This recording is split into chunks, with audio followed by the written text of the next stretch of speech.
How many times has one exhausted themselves thinking about something that never depended on their own will?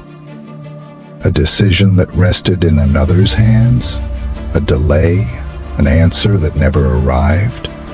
The mind suffers, irritation rises, energy drains, yet nothing changes because it simply lies beyond one's control. This is how anxiety, frustration, and the sensation of being trapped are born. But when focus shifts exclusively to what rests within one's own hands, confusion dissolves and clarity emerges. Stoicism is precisely this: a training of vision, an exercise to perceive what is essential, to act with firmness, and to always choose the wisest path in the face of life. It is when one begins to trust in their own power to act. Doubt transforms into courage, and indecision gives way to movement. These 7 exercises, simple, practical, and profound, can be woven into daily life and possess the power to restore something essential: peace of mind. Before we begin, I ask you to be strong and watch until the end. Also, please leave a like and subscribe to the channel. It helps us a lot and costs you nothing. Let's go.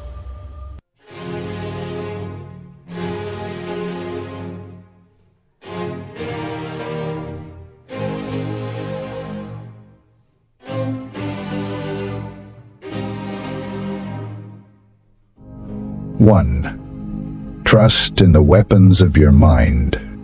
Sometimes everything happens at once. A miscommunication, a deadline slipping away, the urge to surrender. Within, the mind fires off ancient responses: complaint, delay, attack, escape. Yet before any impulse, there exists a silent instant in which one chooses who they will become. In that small space between trigger and reaction dwell inner tools. When one learns to access them, the external world ceases to command. The ancients taught that it is not the obstacle that defines existence, but the manner in which one chooses to face it. If insulted, that insult becomes an opportunity to practice patience. If pain arrives, one discovers resilience. And faced with temptation, there is the chance to exercise self-control. The secret lies not in what happens outside, but in what awakens within. This practice invites constant remembrance. When difficulty arises, there are already tools within. Perhaps it seems there is nothing required, but upon calm inspection, one discovers seeds of courage, patience, discipline, and kindness already present. They need only be used, and when something appears to be missing, the challenge itself becomes the perfect opportunity to develop it. The wise wrote, "Look within yourself. There lies the source of good, and it can flow endlessly if you constantly access it." This means true strength does not reside in circumstances or others' opinions, but in silently tapping that inner reservoir which never empties. Consider simple daily situations. When resisting temptation during a disciplined eating practice, it is not merely food being controlled. The muscle of self-restraint is being strengthened. When rising for work on days when lethargy weighs heavy, one trains self-discipline. Without witnesses, without applause, only with conscience. Each challenge is like a gymnasium of the soul. The weight may be uncomfortable, but it is that discomfort which strengthens the invisible muscles of character. Yet often one focuses only on difficulty and forgets the battles already won. The truth is that every person has survived days they believed they could not endure. They have overcome pain that seemed unbearable. They have found solutions when all appeared lost. If success came before, it can come again. The practice is simple. When facing difficulty next, do not ask why this happened to me. Instead, ask, which inner tool can I train now? because this is how change occurs, not through grand speeches, but in the silence of each daily choice. 2. End the problem at its beginning. Small daily disappointments are like sparks. One alone seems harmless, but if left unattended, it spreads and becomes a fire within the mind.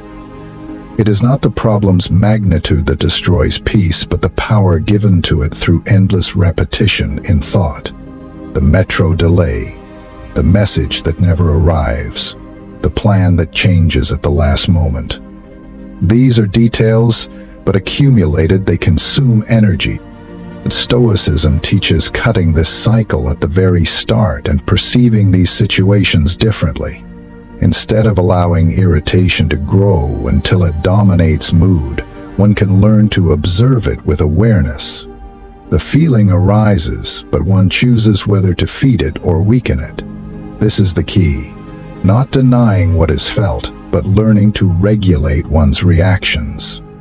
If one stops to think, nearly everything called a problem today would have been considered a luxury in other times. A 5-minute delay is nothing compared to those who needed days to reach a destination. A late response is insignificant compared to letters requiring weeks to cross oceans. One does not live a tragedy, one faces discomfort, and whoever cannot tolerate discomfort becomes enslaved to every detail. The philosopher taught, sometimes even living itself is an act of courage. This serves as a reminder that life was never made to be free of difficulty, but to be lived with courage in the face of it. Each frustration is a secret test. Either one allows it to weaken them, or they transform it into strength training. The exercise is simple. When something small causes irritation, pause and ask oneself, will this matter tomorrow? Will this matter in 5 years? In 90% of cases, the answer will be no. This question is like an invisible shield. It cuts the power of irritation before it consumes. Remember, whoever learns to end the problem at its beginning will never be dominated by it. Mastering small battles is what prepares one to win life's greater wars. Each time an annoyance is prevented from growing, one builds more clarity, more strength, and more inner freedom. 3. Decide today what deserves your energy. Imagine reaching the end of a day and creating a list of everything accomplished. Then asking silently, would I have lived this day the same way if I knew it would be my last? This simple question has the power to turn routine upside down. Suddenly, hours spent scrolling feeds or completing meaningless tasks appear empty. Meanwhile, an embrace with a loved one, an honest conversation, moments of silence to tend one's mind, or that project perpetually postponed gains enormous importance. This exercise functions as a filter. It separates noise from what is essential. One begins to see that many things occupying time are merely distractions, and simultaneously one perceives that the simplest experiences, being present with those you love, cultivating healthy habits, dedicating oneself to what one truly believes in, are what bring genuine meaning. The ancients called this practice remembrance of mortality, not as a dark idea but as a compass. The wise wrote, "You could leave life right now. Let that determine what you do, say, and think." The awareness of death is not meant to frighten, but to awaken. It calls one to live authentically, to stop wasting energy on what does not matter, and to direct days toward what reflects one's true self. When one remembers their own finitude, the superfluous loses power and the essential reveals itself. Ask oneself, if today were the last, would I have spent hours arguing online, or would I have made that important call, written that message, or simply gazed at the sky with gratitude? This exercise is not about anticipating death. It is about learning to live each day as a silent rehearsal of one's best self, a commitment to not being lost in trivialities, but to choosing what truly matters. The practice is clear. At the end of each day, look back and ask, if this were the last, would I be proud of what I lived? 4. One virtue can transform your entire week. Courage, temperance, justice, and wisdom. These are the 4 pillars of philosophical practice. And as the greatest practitioner wrote, if someone finds something more valuable than these virtues, let them prove it. But I know nothing better. Here lies the secret.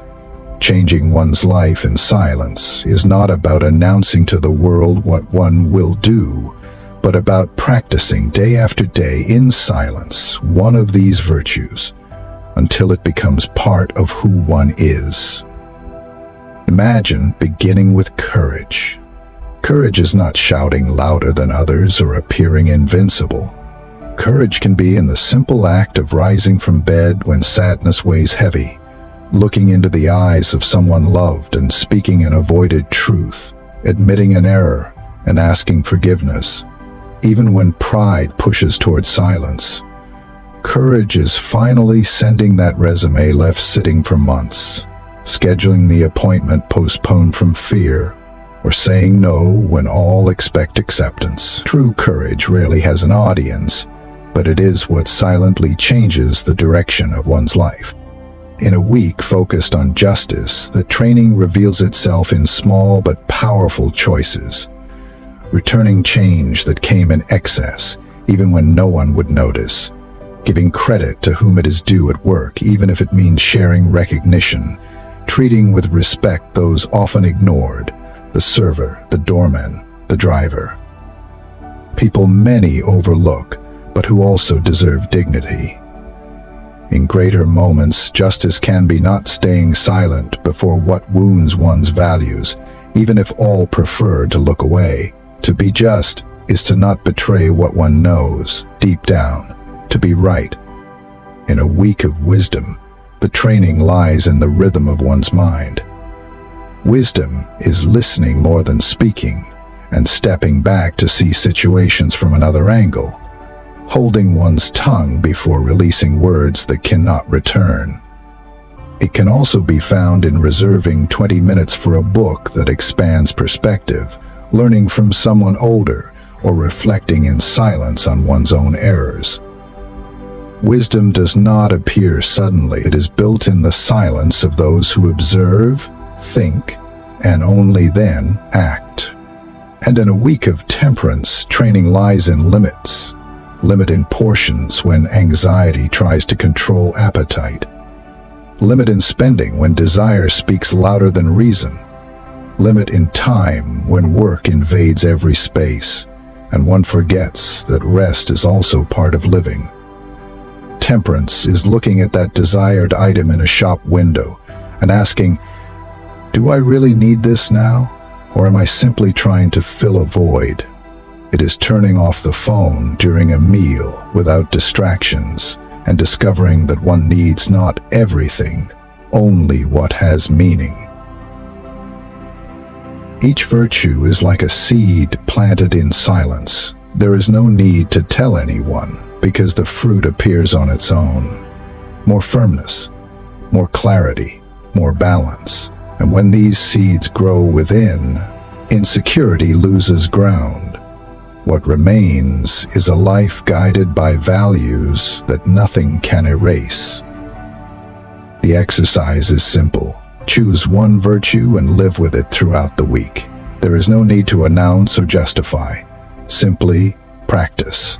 Because the changes that truly transform do not exhibit themselves. They flourish in silence and illuminate everything around them.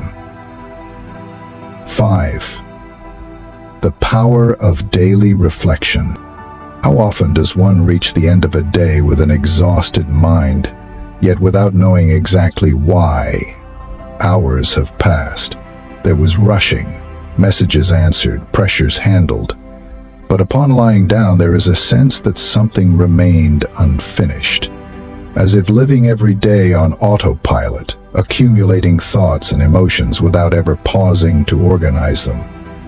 And it is here that mental confusion, anxiety, and the sensation of always being indebted to oneself is born. The ancients advised that at the day's end, one should seek a tranquil place and reflect. What did I do wrong? What did I do right? What could I have done differently? It is a simple exercise, yet capable of changing the course of one's life in silence. This practice is known. The ancients said sometimes even living itself is an act of courage. And courage is this: releasing what no longer serves, even if it hurts, even if it initially seems impossible. This challenge is not merely about resisting a habit.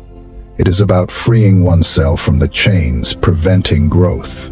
It is about letting go of what imprisons to create space for what can transform.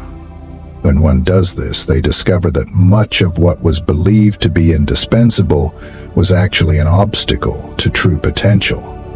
The practice is simple. Choose today something to leave behind over the coming days.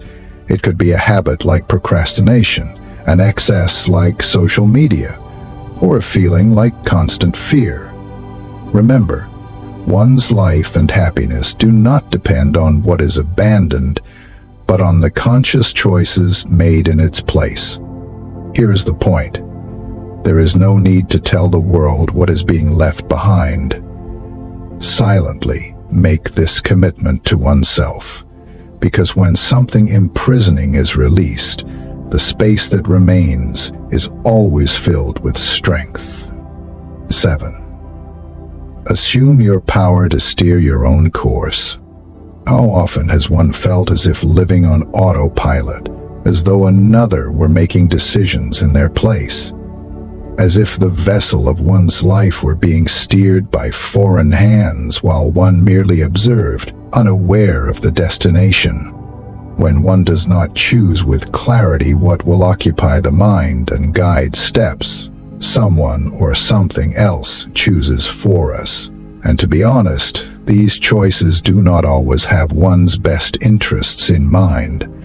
The great philosophers taught that constant vigilance is required over what enters the mind, because if this is not done, one ends up surrendering space to others' opinions, social expectations, or silent vices that gradually assume command of life. And when this happens, one lives a story that is not theirs. To steer one's own course and bring control back into one's own hands means knowing what is truly important and aligning actions to these priorities in silence, without needing applause or external approval. When one does this, their choices cease to be automatic reactions and become conscious decisions. A simple exercise to practice this power is the dynamic between want and can. Want is the North Star, the destination one seeks to reach. Can are the concrete, small, silent actions one can take today to approach that objective. Want lives in dreams. Can lives in the hands. Without can, want remains only a distant thought, but each can is a silent stroke that sets the vessel in motion. See how this works in practice. In health, one might think, I want more energy and to lose weight. Can I take the stairs while others take the elevator? Can I prepare my own food twice weekly, saving calories and money? Can I refuse dessert after lunch, even when all at the table say just one more bite? Can I walk for 20 minutes after dinner, feeling the body's gratitude in silence? In career, if the goal is advancement, can I take on a project no one wanted, showing initiative? Can I study 30 minutes daily to improve qualifications? Can I knock on the supervisor's door and ask what I can improve? Can I trade 1 hour of distractions for 1 hour of complete focus on important work? In relationships, I want more closeness with my child. Can I turn off my phone during dinner and look into their eyes? Can I sit on the floor to build that toy they requested so many times? Can I ask what mattered to them today and truly listen without hurry? In finances, I want to save for a trip. Can I cook at home on Friday night instead of ordering delivery? Can I sell an unused item from the closet? Can I set aside a fixed amount, however small, and let it grow month after month? Notice how want dreams of the destination, but I can is what sets the vessel in motion.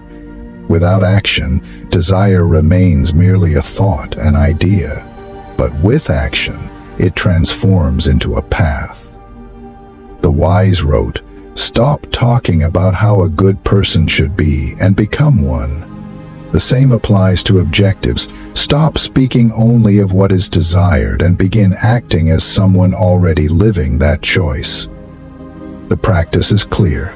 Define today 1 want and 3 can to put into action. Do this in silence, only with oneself, and observe how life begins to gain direction and purpose. Each conscious decision is a moment when one reclaims the helm and chooses the course of their own journey. Thank you for watching. For those who made it this far, please comment "Armored Wisdom." I'll leave here other videos you might like. See you soon.